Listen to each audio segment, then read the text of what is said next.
Hello, my darlings. I'm going to read you another story. It's called Wilfrid, Gordon, McDonald, Partridge, and it's written by Mem Fox. There was once a small boy called Wilfrid, Gordon, McDonald, Partridge. And what's more, he wasn't very old either. His house was next door to an old people's home, and he knew all the people who lived there. He liked Mrs. Jordan, who played the organ. He listened to Mr. Hosking, who told him scary stories. He played with Mr. Tippet, who was crazy about cricket. He ran errands for Miss Mitchell, who walked with a wooden crutch. He admired Mr. Drysdale, who had a voice like a giant. But his favourite person of all was Miss Nancy Allison Delacourt Cooper, because she had 4 names just as he did. He called her Miss Nancy and told her all his secrets. One day, Wilfrid Gordon heard his mother and father talking about Miss Nancy. "Poor old thing," said his mother. "Why is she a poor old thing?" asked Wilfrid Gordon. "Because she's lost her memory," said his father. "It isn't surprising," said his mother. "After all, she is 96." "What's a memory?" asked Wilfrid Gordon. He was always asking questions. "It's something you remember," said his father.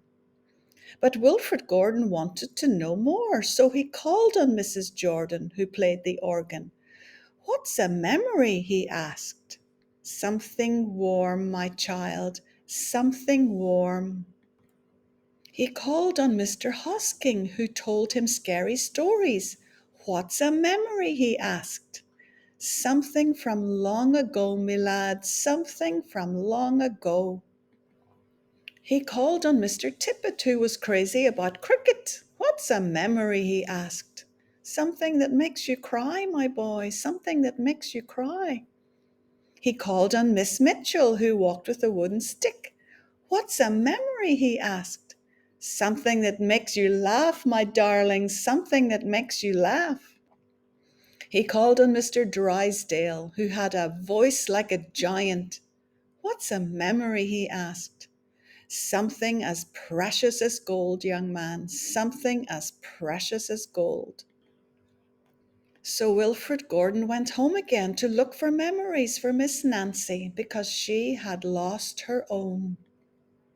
He looked for a shoebox of shells he had found long ago last summer and put them gently in a basket.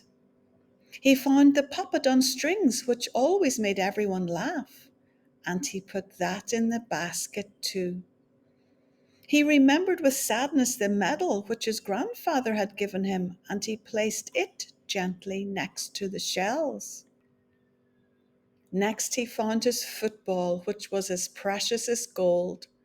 And last of all, on his way to Miss Nancy's, he went into the hen house and took a fresh, warm egg from under a hen. "What a dear, strange child to bring me all these wonderful things," thought Miss Nancy. Then she started to remember. Then Wilfrid Gordon called on Miss Nancy and gave her each thing one by one. She held the warm egg and told Wilfrid Gordon about the tiny speckled blue eggs she had once found in a bird's nest in her aunt's garden. She put a shell to her ear and remembered going to the beach by tram long ago and how hot she had felt in her button-up boots. She touched the medal and talked sadly of the big brother she had loved, who had gone to the war and never returned. She smiled at the puppet on strings and remembered the one she had shown to her sister, and how she had laughed with a mouthful of porridge. She bounced the football to Wilfrid Gordon and remembered the day she had met him and all the secrets they had told. And the two of them smiled and smiled because Miss Nancy's memory had been found again by a small boy who wasn't very old either. And that's the end of the story. Love you all very much. Bye bye.